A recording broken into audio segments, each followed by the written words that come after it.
दोस्तों, किस्से कहानियाँ चैनल पर आपका स्वागत है। आज की कहानी है जब गणेश जी का उपहास उड़ाना चंद्रदेव को पड़ गया भारी। तो चलिए कहानी शुरू करते हैं। यह कथा तब की है जब अपना कुछ कार्य संपन्न करके गणेश जी अपने घर कैलाश की ओर लौट रहे थे। रात्रि का समय था एवं चंद्रमा के प्रकाश से कैलाश पर्वत जगमग हो रहा था। उसी समय सामने से एक सर्प गुजरा, जिसके भय से गणेश जी का वाहन मूषक उछल पड़ा और उस पर विराजमान गणेश जी अपना संतुलन खो बैठे और गिर गए। गणेश जी पहले उठे और देखने लगे कि किसी ने उन्हें गिरते हुए तो नहीं देख लिया। जब वे लगभग आश्वस्त हो चुके थे तो उन्हें अचानक किसी व्यक्ति की जोर जोर से हंसने की ध्वनि सुनाई दी, परंतु इधर उधर दूर दूर तक कोई नहीं था। फिर गणेश जी ने जब ऊपर की ओर देखा तो पाया कि आसमान में चंद्रदेव उनके ऊपर हंस रहे हैं। अब गणेश जी ने लज्जा से अपना मस्तक झुका लिया, परंतु चंद्रदेव उतने पर भी नहीं रुके। वे हंसते ही रहे और तो और अपनी प्रशंसा भी करने लगे। अब गणेश से क्रोध की आशा करना कुछ लोगों के लिए लगभग असंभव होगा, परंतु गणेश जी पुत्र भी तो महादेव के हैं।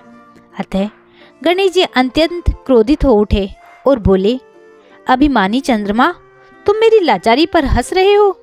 यह तुम्हें कदापि शोभा नहीं देता। किसी के परेशानी का उपहास उड़ाना देवताओं की नहीं अपितु दैत्यों का कार्य है। मैं तुम्हें श्राप देता हूँ कि तुम्हें जिस चांदनी पर दंभ है, आज के बाद तुम उसे खो दोगे।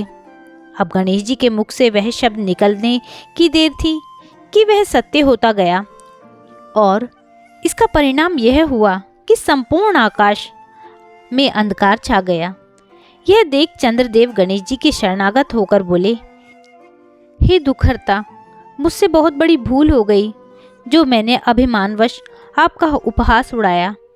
यदि मेरी चांदनी ही चली गई तो मेरे अस्तित्व ही का अंत हो जाएगा। मुझे अपने किए का आभास हुआ है। कृपया कर मुझे क्षमा करें भगवान और अपना श्राप लौटा ले।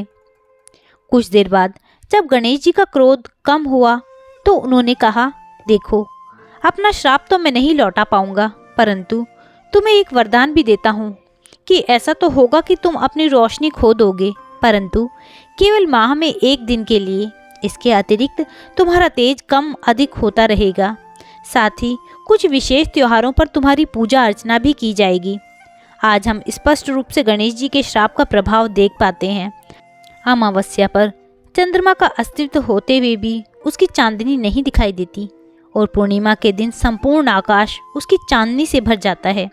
इसके अतिरिक्त कई शुभ अवसरों पर चंद्रदेव की पूजा भी की जाती है।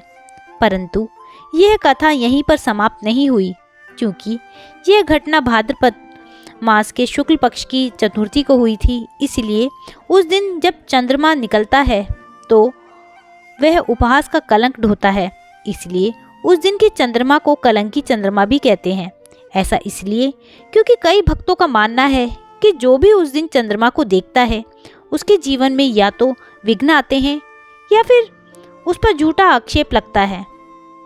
तो दोस्तों, यह थी गणेश जी की एक छोटी सी कहानी।